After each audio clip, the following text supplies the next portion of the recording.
All right, welcome to Hoops Tonight here at The Volume. Happy Monday, everybody. Hope all of you guys had a great weekend. Got a jam-packed show for you today. We're getting off the top with the Lakers getting a signature win for the first time since LeBron came back from injury against the Oklahoma City Thunder. Kind of a proof of concept of some of the things I've talked about in that matchup, albeit influenced by a absurd shooting performance by the Lakers that should temper some of the optimism coming out of that matchup. After that, we're going to talk about the Golden State Warriors and the Houston Rockets and their showdown last night. The Rockets put Steph in jail, hold him to 3 points, showcase some of their upside in terms of their perimeter size. I want to talk about the difference between the Rockets defense and the OKC defense and some of the ways that caused problems for the Warriors. And then at the tail end of the show, we're going to talk a little bit about the Indiana Pacers-Nuggets game from last night as the Pacers shredded Denver's defense. I have a couple of troubling statistics coming out of Denver's defense. We're going to talk a little bit about the Pacers offense and how they took advantage of those weaknesses. And then at the very end, over the weekend, I missed it because I was busy, but there was a healthy amount of reopening of the Steph versus LeBron debate, which everyone is entitled to their opinion. I personally disagreed with a lot of what I heard. I'll give you guys my take at the tail end of the show. You guys know the drill. Before we get started, subscribe to the Hoops Tonight YouTube channel so you don't miss any more of our videos.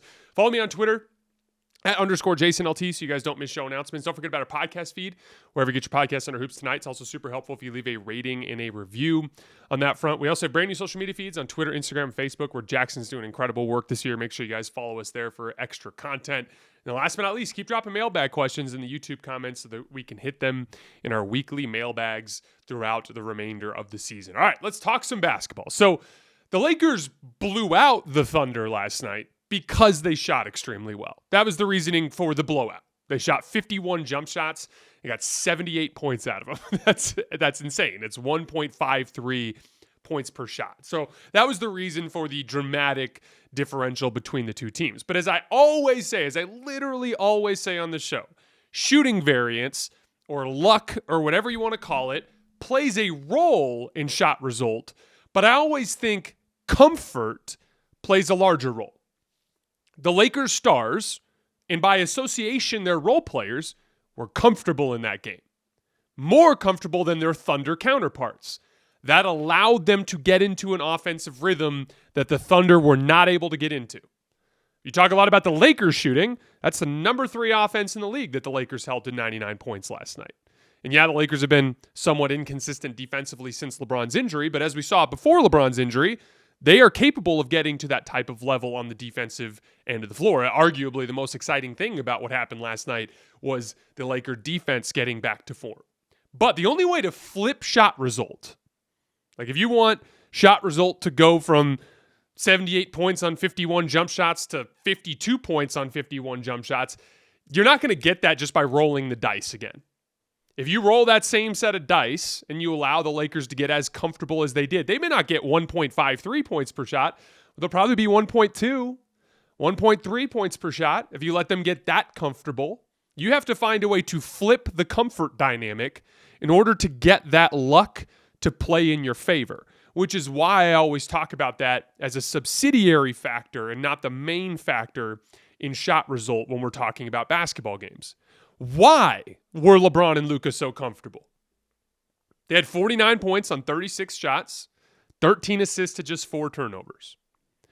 This is the Lakers' advantage in this matchup. Perimeter size. This perimeter size dynamic is the main reason why I've been viewing the Thunder matchup in particular as a matchup that the Lakers are capable of winning. The Thunder are much better at center. But the Thunder centers aren't necessarily physical. They're not going to toss you around like a Jokic or a Şengün or a Zubac, right? So they aren't able to bully the smaller groups. Then when you get out of the center position, the Lakers are just much, much bigger and stronger on the perimeter. And so Luka and LeBron are able to use their size and strength to do two things. Get to spots on the floor, because they can dislodge bases and fight for position because of their size and strength, and they can protect the ball. They can keep the ball away from those guys. Only 2 turnovers for LeBron, only 2 turnovers for Luka in this game because they're going against dudes that are somewhere between 6'3" and 6'6", And every single one of them's given 40 to 50 pounds up at a minimum to LeBron and Luka in these situations when they're attacking. It wasn't even just the smalls. Luka was having his way with Isaiah Hartenstein at the start of this game. Easily, as far as the offensive side of the ball goes, the most exciting part of what we got out of that game, if you're a Lakers fan, is that they had success against a switching defense, an elite switching defense.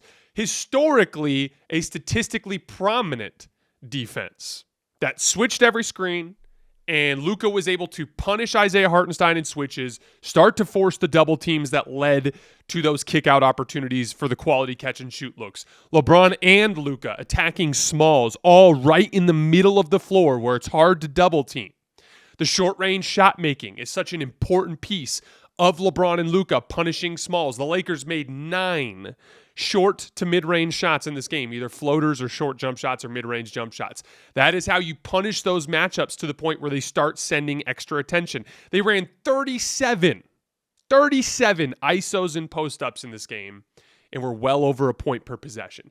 That is the version of the team that can be successful against switching.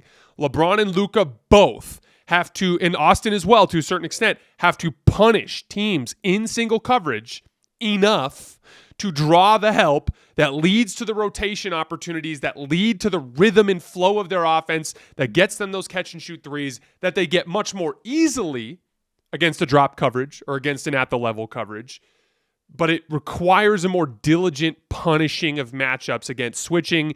They did that last night. That's what it can look like. That's what I've been talking about nonstop since this trade. They can be good at beating switching defense. It starts with LeBron and Luka. Like, we're going to talk about it a little bit more in a minute, but like Luka has struggled so much against the top teams that they played, against Boston, against Golden State. This was exactly what they needed from Luka in those games. Punishing one-on-one attack that leads to the advantage situations that can come their way. The defense was equally impressive. They held the number 3 offense in the NBA to just 99 points. When the Laker defense was dominant before LeBron's injury, they had this swarming feel. Every drive seemed to run into they would funnel drives towards the sideline. There's a pre-planned helper that's waiting outside of the block in kind of like a catch-help situation. The guy on the ball will immediately start rotating. Everyone's flying around, and the openings that look like openings turn into pretty well-contested threes. The Lakers allowed just 10 unguarded catch-and-shoot jump shots yesterday against a team that should, in theory, be able to cut them to pieces with drive and kick. They kept them out of open threes. OKC shot well on them. Shot 5 for 10 on their unguarded catch-and-shoot threes. But for all of that doubling and all of that swarming, they weren't getting a ton of open looks. Shai was great. Got his 26 points, but every other Thunder player was held in check. And the Lakers were able to hold on to their dominant lead. And again, like even in that second half, as the Lakers started to miss more shots and OKC started to turn up the defense, it was like every time OKC'd make a couple plays in a row, it'd be like, here's another high post up for LeBron against Kayson Wallace, or Luka against Alex Caruso right in the middle of the floor, and just they're getting to an easy shot. If they can keep that dynamic, which is containing the ball, defending Oklahoma City well, keeping them out of transition, they can turn this into a matchup hunting contest.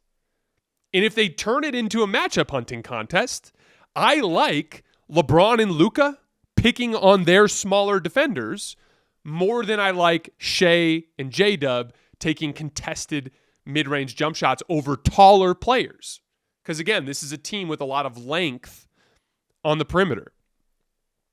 And so like there's a version of this that can tilt the other way, right?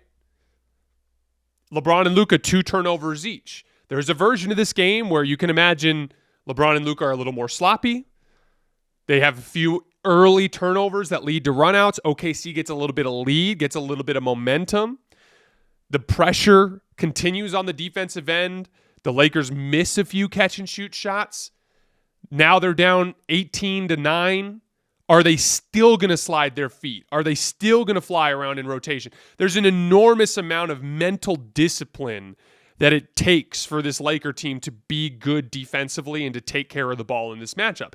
I don't think the Lakers are going to sweep the Thunder. I think the Thunder should be favored if they were to face in a series.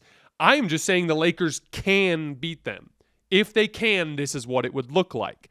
In the world where the Thunder control the series, or in the moments where the Thunder control the series, it will be defense to transition, building momentum, lacking discipline from the Lakers, then in the half court, them starting to cut them to pieces with drive and kick as their defense starts to let go of the rope. Those are the versions of this matchup that will tilt OKC's direction.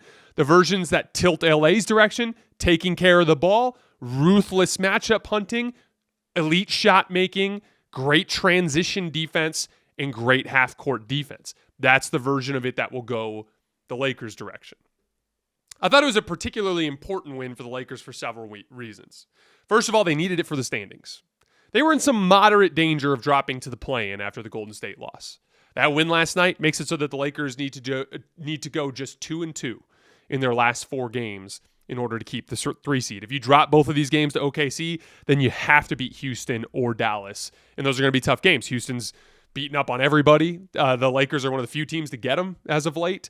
And then you have that Dallas team, which is well rested. They don't play on Sunday, Monday, or Tuesday before they play on Wednesday. The Mavericks play the Lakers on Wednesday in Dallas. That's a really tough game. By winning that game last night, you took most of the pressure off. You just got to get one of the OKC games, the Thunder game, the Rockets game, or the Dallas game now, assuming you can get the job done in Portland. So you did yourself a favor in the standings. Secondly, as a team, they hadn't put together a signature win since LeBron's injury. That was a team before LeBron's injury that looked particularly exciting. After LeBron got hurt in that Celtics game, you start to zoom out. It didn't look good. They were just 14-10 after the Warriors game since the Luka trade. That's not very good. That was a statement that they are capable of getting to the championship level on both ends of the floor. The defense from before the LeBron the injury, it combined with the offense that we saw last night. Thirdly, Luka looked fantastic. Luka had been slumping a bit and had looked especially bad in their last 2 games against top-tier contenders, Boston and Golden State. He looked rough. The team looked rough. This was an important statement. Best team in the league, favored to win the title, best defense in the league, historically great defense, statistically at least, on their home floor, and Luka looked great. So again, it's not the end-all, be-all. There are going to be tougher elements to this as OKC starts to leverage their advantages in this matchup, but it was a nice proof of concept of what they are capable of. Are the Lakers going to be able to maintain that discipline when they don't shoot as well? More misses equals more long rebounds equals more transition opportunities means more situations where the Lakers have to be incredibly sharp with their game plan discipline getting back. It's not going to be easy, but they certainly can do this. They just have to drag the Thunder into these matchup attacking half-court situations where LeBron and Luka are just better at it than their stars are. And then on the Thunder front, there's only so much they can do on defense with their size disadvantages. Like a certain amount of their approach is going to have to be hoping the Lakers miss shots, meaning hoping LeBron and Luka miss their ISO jump shots, hoping that their role players miss their kickouts. On offense, though, it is an example of something I've talked about a lot this year, which is big game, team comes in and punches them in the mouth, really going after them defensively. We saw this in the Rockets game too. How many of these guys do you actually trust to be consistently good on offense? And the truth is it's Shai, end of list. And so that's the part that makes it really hard for me to buy into the Thunder as like a traditional dominant runaway championship contender, the way some of the metrics coming out of there look, the way the standings would look. That's why I view them as closer to the pack in the West, even if I have them at the top, because they're just prone to these like brutally bad stretches on offense when you can keep them out of transition. It's just something to keep an eye on as a vulnerability, okay? As of right now, I'm not going to jump the Lakers way up just because they played really well one game against a great team. To me, OKC still is deserving to be the favorite in the Western Conference, but they are not invulnerable, and I think we've seen that over the course of this weekend. Who's scoring big in the NBA this season? You are, with all of the new ways to get in on the action at DraftKings Sportsbook, an official sports betting partner of the NBA. From monster slams to dishing the rock to cleaning the glass, get behind your favorite players and the prop bets you can make on DraftKings, the home of NBA player props. Ready to place your first bet? Try betting on something simple like picking how many points your favorite player will have. Go to the DraftKings Sportsbook app and make your pick. The Oklahoma City Thunder have pulled away as a substantial favorite right now in DraftKings to win the title at plus 145. The Celtics, if you believe in them, they're all the way up at plus 215 right now. Some interesting value there. First time, here's something special just for you. New DraftKings customers bet $5 to get $150 in bonus bets instantly. Take it to the rack with DraftKings Sportsbook. Every point counts. Download the DraftKings Sportsbook app and use code HOOPS. That's HOOPS. That's code HOOPS for new customers to get $150 in bonus bets when you bet just $5. Only on DraftKings. The crown is yours. All right, moving on to Rockets Warriors. The Rockets are healthy again, and they're back to doing what they did in January when they just started beating up on the top teams in the league over and over again. Back-to-back huge wins against the Thunder and the red-hot Warriors in the Bay. All that defense. Fred VanVleet and Amen Thompson literally put Steph Curry in handcuffs last night. I thought Steph looked a little tired too. It was his third game in 4 nights. All of his misses were short off the front of the rim, and you could literally see like his energy transfer just wasn't quite the same as it was in the previous couple of games. Finished with just 3 points for the second time this year, but I do want to give the Rockets credit for the job they did defensively. They did not allow him to come free and clear off of anything. Both Fred and Amen were physical with him on and off the ball, wearing him down. Everything was contested. Everything was off balanced. A lot of his threes were an extra 2 or 3 feet further back than he usually gets them as a result of that pressure.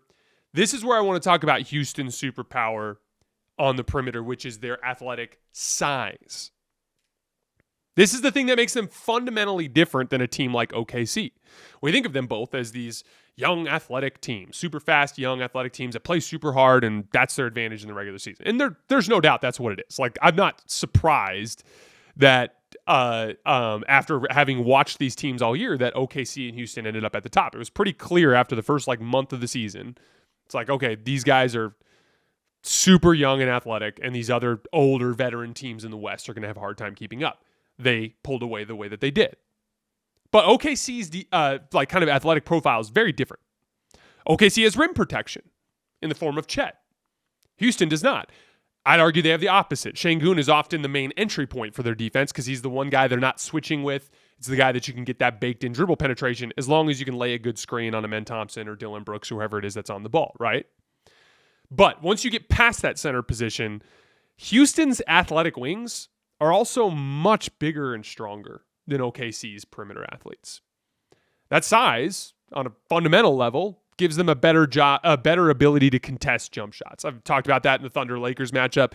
To me, when it comes to pull-up shooting, over-the-top shooting, length is the advantage, right? That's where you can actually bother shooters. It also allows them to hold up better against wing bullies.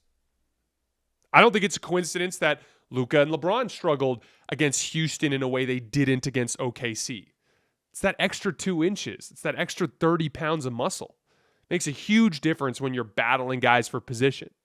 It's a little different posting up a Cason Wallace or an Isaiah Joe than it is posting up a Dillon Brooks. You guys get the point, right? That size and strength gives them just a different athletic profile than OKC does. The theoretical way that you would attack Houston if you are Golden State is to use Jimmy Butler and Jonathan Kuminga to attack mismatches to get them in rotation, right? But Jimmy took 7 shots as he continues to be bizarrely unaggressive. He's driving to the rim, and every single time he drives to the rim, about right on his last gather dribble, he just starts looking away from the rim. He's not even looking at the rim. He's just looking for those kick-out opportunities. And there's a time and a place when the offense is in a flow where that makes sense. But then there are times where they need you to be the bigger, stronger athlete than the big, strong athletes that you're going against. Jonathan Kuminga was 4 for 9. He had a few really, really ugly turnovers in the backcourt that continue to cause Steve Kerr to lose trust in him. He got pulled after one of them for Guy Santos. Thankfully, Buddy Hield and Brandon Podziemski had big games to keep things respectable, and that's an upside if you're a Golden State fan, is Pods continues to play super well. He's been shooting 40% from three for like almost 4 months now. That's a super exciting piece of it. But other than that, it was a pretty brutal offensive performance for the Warriors. On the Houston front, Jabari Smith, his development has been super fascinating to me because he came out in Summer League, I remember the first year that I covered him, as a guy that was not a good ball handler. And it was so fun there were two plays in particular that I thought demonstrated just the way that he's gotten better at getting to his spots as a basketball player so that he can unlock his talent, which he's got great size, great shooting touch. He's got like this like aggressive shot making piece to him too. And in order to get to that shot making talent, that size talent, you got to be able to get your body to where you need to be on the floor. Footwork and ball handling.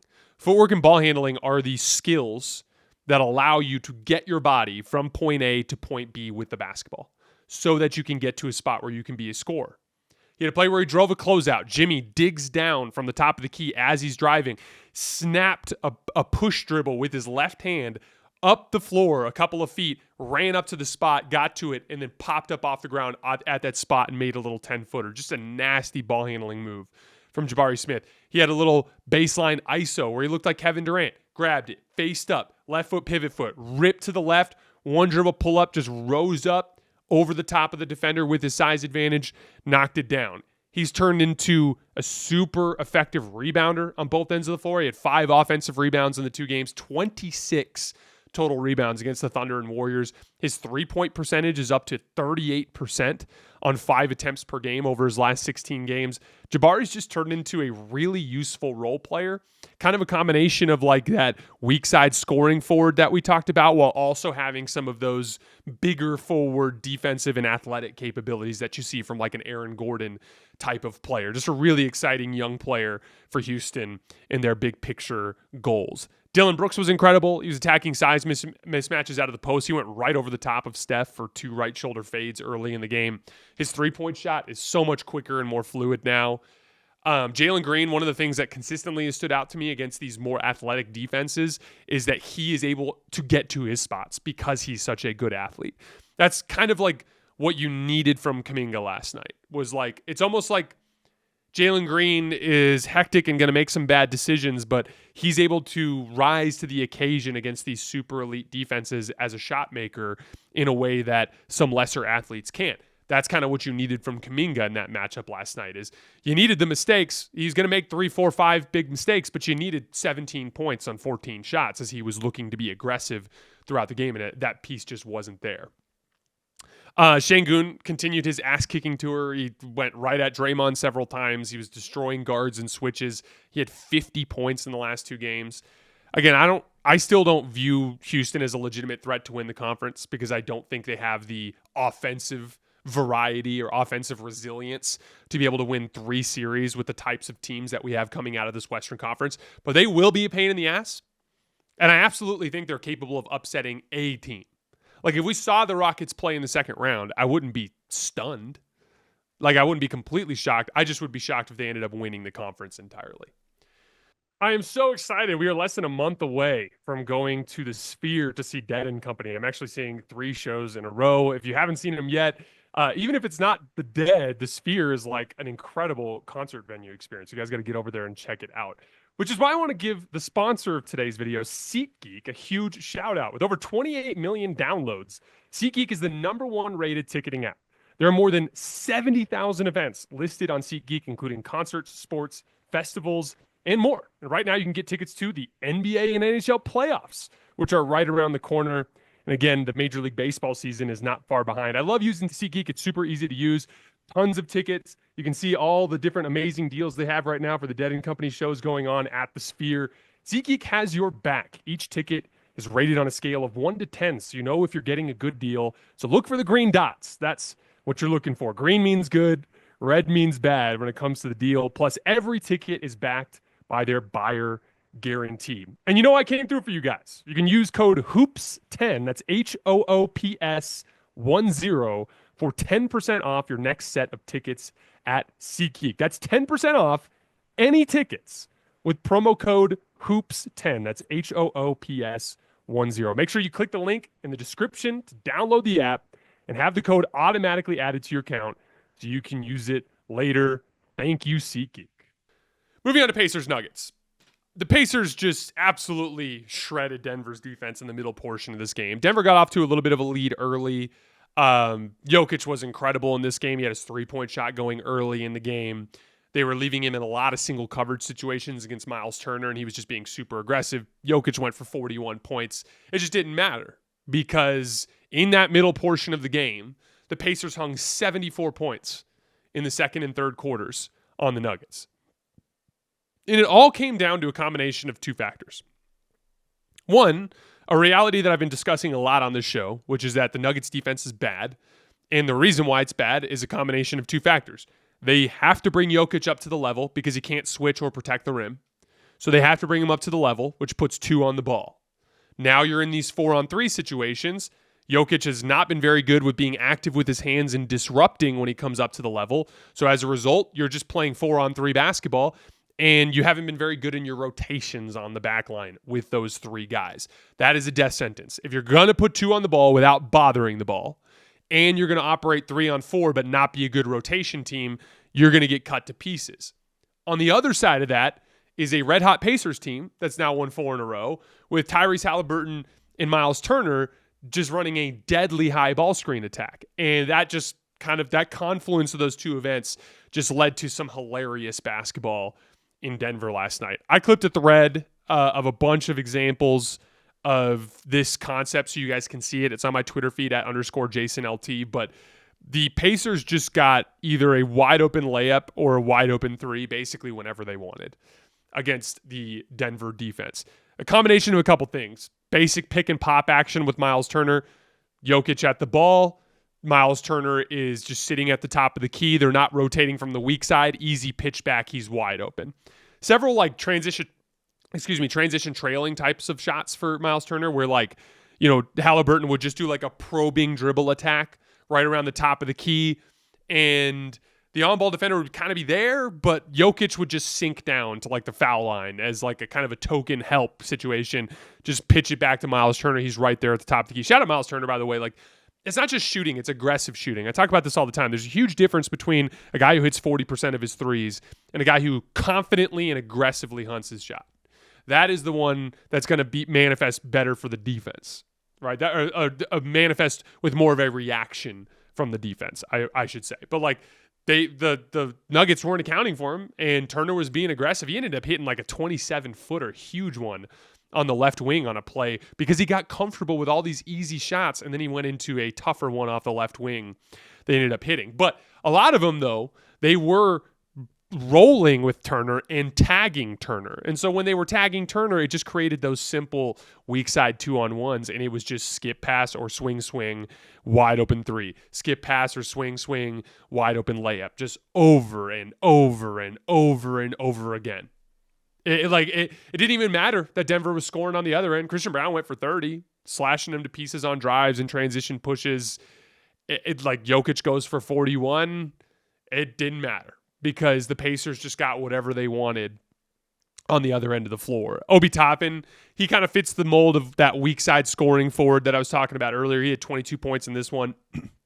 Had a couple of possessions where he was on an island with Jokic, went right at Jokic with his speed. Aggressive weak side shooting, running his lane in transition. This is a Pacers offense that lives off of advantage creation, advantage extending, and play finishing. Everybody understanding their roles. On the plays where Denver rotated better, there weren't many of them, but there were a few. On the plays when Denver rotated better, a lot of these Andrew Nembhard, Aaron Nesmith closeout opportunities with a defender coming out at him, and it was the same thing every time. Hard right-hand drive, defender sliding and putting that hand up, snatchback dribble. On that snatchback dribble, the defender goes flying. There's a wide open 12-footer. And both Nembhard and Nesmith hit a bunch of those in this game. That's what ties it all together, right? You need a guy who can consistently get your defense in rotation. That's Tyrese Haliburton.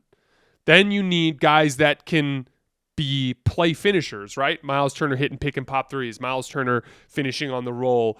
Obi Toppin hitting threes off of skip passes, things along those lines. But then you also need advantage extenders. There are times when It's not as simple as drive and kick, swing, wide open layup or three. Sometimes you need a guy that can take a closeout situation and turn it into points. And that's where you get your closeout attackers in the form of Nesmith and Nembhard. And again, Pascal Siakam didn't even play in this game, and he unlocks an entire different element of the Pacers offense in the form of that matchup attacking from the post. But they just chewed up and spit out that Nuggets defense. They generated 26 unguarded catch-and-shoot jump shots, which is the second most that the Pacers have generated in any game this season. Which brings me to the Nuggets part of this, and it's something that we have to be realistic about.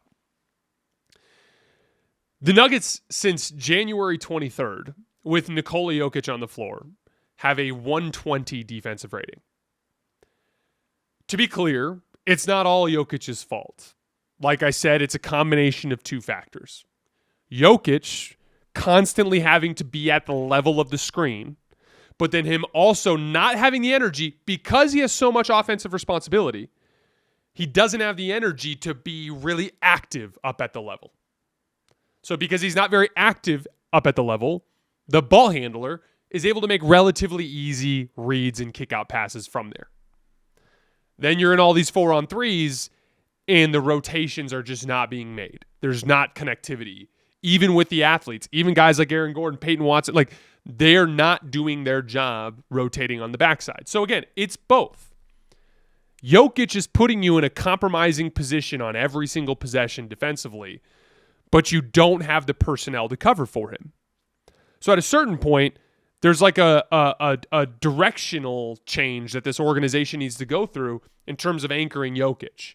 As he gets older, I don't think he's going to get better at defense. So at a certain point, from a team construct standpoint, if you're going to have Jokic generate everything for you on offense and you're not going to get anything out of him on defense in that at the level coverage, you got to anchor him with better defensive talent.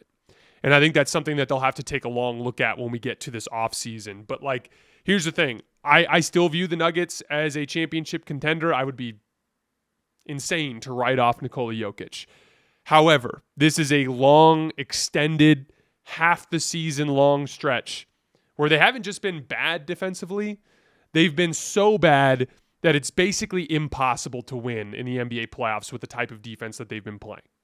Jokic has said before, I don't believe in a switch, meaning he doesn't think we can just flip the switch and be better in the postseason. I agree. I've talked about this a lot. It's your habits. Your habits are what carry you when you run into adversity.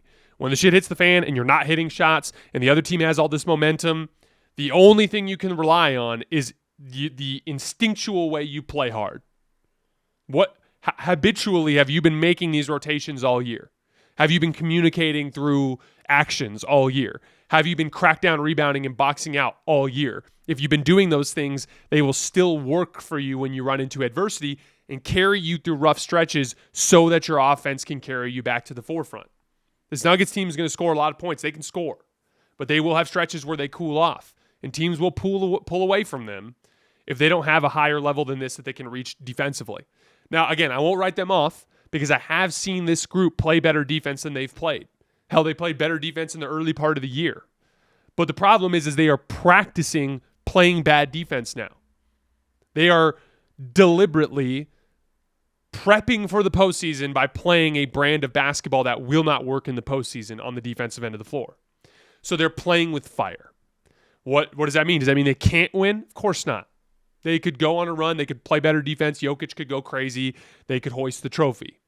But basketball history tells us it's more likely than not that this season ends in disappointment because they're practicing playing bad defense at this point and not really making any sort of serious attempt to improve on that end of the floor. All right, before we get out of here today, I want to talk a little bit about the Steph LeBron debate. So, Steph fans reinstigated this discussion over the weekend, basically trying to paint the picture that Steph is the defining player of this era, the greatest player of this era, and they had a better career than LeBron James. Steph fans have felt this way since 2015. This is not exactly a new idea. Many of you might remember the Steph Better hashtag that used to go around all the time. And to be clear, I don't blame Warriors fans for feeling this way. He's their hero. He brought them 4 titles. It'd be weird if they weren't relentlessly advocating for him in the all-time context. I also find debates along these lines to be somewhat boring because no one's changing their mind. There's no Warriors fan that is going to budge based on this take that I'm about to unleash.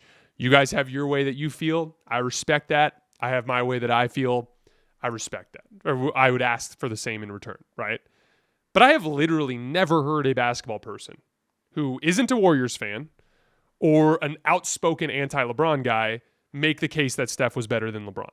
Because it's absurd. Let's set aside the obvious stuff. Like that LeBron had a Hall of Fame career before Steph even entered his prime. And that LeBron is still every bit as good as him. Or that LeBron has 4 times as many finals MVPs or twice as many MVPs. Or that LeBron is one of only 2 players in NBA history with 4 MVPs and 4 finals MVPs. Let's set that stuff aside. Just the narrative that Warriors fans are trying to build is absurd. Steph won his first title against LeBron in a series where both of his co-stars were injured. LeBron literally received more finals MVP consideration than Steph after that series. I disagreed with that line of thinking because I don't believe in rewarding the loser. I think Steph should have won at finals MVP, but LeBron literally got more consideration for finals MVP than Steph that season. Then LeBron beat him in spectacular fashion in 2016, back-to-back 2 40-point games in Game 5 and Game 6 to extend the series. In that 2016 series, LeBron badly outplayed Steph on both ends of the floor. Then Kevin Durant joined the team. And the Warriors were so insanely talented that they had a negative odds on sports books before the season to win the title. You bet $1 on the Warriors to win the title in October those years, 17 and 18, you would have made less than $1 at the end of the season. Because it wasn't just KD and Steph. It wasn't just the second and third best players in the league joining forces. It was Klay Thompson, the second best shooter of all time, one of the best perimeter defenders in basketball with great size and strength at his position, an awesome role player in this league. Draymond Green, arguably the greatest defender of this era. Andre Iguodala, such a versatile forward that he got the finals MVP in 2015. And during that era was a do-everything player for them. I'm a big fan of Kyrie Irving and Kevin Love and J.R. Smith, but it was a different level of talent that was on those 2 rosters. The way that whole 4-year saga is now being retroactively rebuilt as a one-on-one rivalry between LeBron and Steph is fucking outrageous. When LeBron was at his best, he was the best parts of Steph and Draymond put together. He was one of the most prolific offensive engines in the history of the sport and one of the best defensive players to ever play the game. What happened in the 2016 finals is kind of the perfect encapsulation of the difference between the two of them. LeBron, in that fourth quarter, surgically took the Warriors apart in a way Steph was not able to on the other end of the floor. And yet still, at the end of the game, LeBron saved it by leveraging his athleticism to make a superhuman play when Kyrie on the other end attacked Steph because he was the lesser athlete on the court and a player he could get easy separation from. That's the difference between the two. 2 all-time great offensive engines. I'd even argue Steph was a little bit better as an offensive engine than LeBron. But LeBron brought that Draymond level of playoff defensive impact while also being a 5-time first-team All-NBA, first-team All-Defense player. LeBron was one of the great defenders to ever play this game. Think back to the Spurs series and the low-man possessions on Tim Duncan and Thiago Splitter at the rim. Think about him in 2016 on the famous brick that Steph shot over Kevin Love at the top of the key. LeBron was lurking in the paint. He blocked 9 shots over game 5, 6, and 7 of that series. Think about the level LeBron was able to get to defensively in 2020 as he helped anchor one of the great defenses in NBA history as he won his 4th championship the year after Kevin Durant left the Warriors. There was a level LeBron could get to in terms of his athletic in position that Steph could never get to, and that to me is why they are on different tiers. I'm a huge Steph fan. You got to take my word for this. I get it. He's legitimately my second favorite player. And I actually like him more as like a dude than LeBron. Half the time LeBron opens his mouth, it drives me crazy. Super corny. There are a lot of things I don't like about the guy. To me, Steph is a more steady leader and a much more likable just guy. I'm a big Steph fan. But when it comes down to basketball, he's just not on the same tier as LeBron all time. It's LeBron and MJ at the top. Then there's a gap. And then it's Kobe, it's Magic, it's Steph, and it's Bird in that next tier for me. I don't think Steph is even capable of entering into the next tier. He's never even had an undisputed hold on the best player in the world title, the way that LeBron did back in 2013 or that Jokic does now. We can celebrate Steph without rewriting history and journeying to fantasy land. Guys, it was an awesome rivalry between the Cavs and Warriors, and it was fun in a stretch of the NBA history where we got to see these teams face over and over again. But if you're painting that as like Steph versus LeBron playing one-on-one, that's dishonest, and it's not reality. So I like that athletic imposition element we're talking about. You want to know why LeBron's never had single-digit points in, God knows how many games, or that LeBron hasn't had 3 points in a game since December of 2004?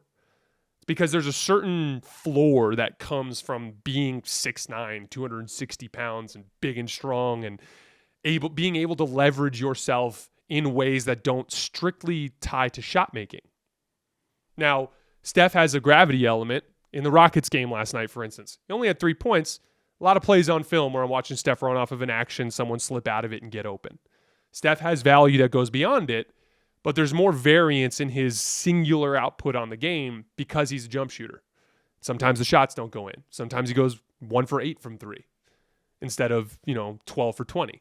And that's the up and down that can come from that type of experience. Again, to me, Steph is one of the greats in NBA history. I have him at 5. I have him at the top 5 player in NBA history. But I just don't think he was on the same level as LeBron, and I thought it was just kind of hilarious the way that was attempted to be made as a case over the course of the weekend. All right, guys, that's all I have for today. As always, I sincerely appreciate you guys for supporting me and supporting the show. No hoops tonight. We're going back tomorrow, but I am doing some stuff with Kevin O'Connor tonight surrounding the national title game. So a little bit of college hoop stuff, some NBA draft stuff. We're also going to talk some NBA in that show, so make sure you guys check out Kevin's pod.